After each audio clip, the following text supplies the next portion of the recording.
Hello everyone and welcome back to my channel Edmund Mindaros, and for today's quick tutorial I'm going to show you guys on how to delete or clear cookies in the Mozilla Firefox web browser.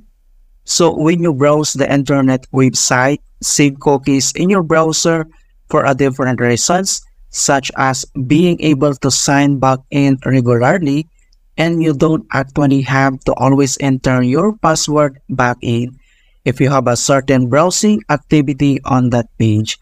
And without further ado, and let's go ahead. So all you have to do is open up on Firefox browser. And then dito lang sa top right corner, and then i-click mo lang yung 3-line icon na to. So click mo lang yan. And then next step ay, kailangan mo lang select dito yung settings. And then dito sa left side menu, and then next step ay, kailangan mo lang select dito yung privacy and security. So click mo lang yan. And then dito sa privacy and security, scroll down and locate natin yung cookies and site data. Ito siya. Okay?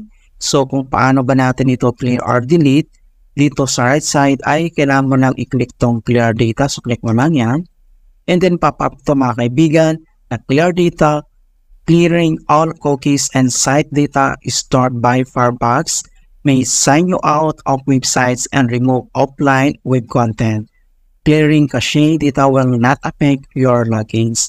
So may dalawang actions dito. So kailangan mo lang i-check tong cookies and site data and then yung cache web content. Dapat naka-check ito. And then next ay kailangan mo lang i-click tong clear. Ito siya mga kaibigan. So i-click mo lang yan. And then pop-up ito mga kaibigan na clear all cookies and site data. So click mo lang tong clear.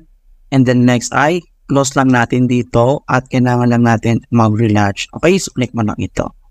Alright, so ganun lang po kasimple on how to clear or delete cookies in Mozilla Firefox web browser. And please not forget to like this video and subscribe to my channel for more quality content.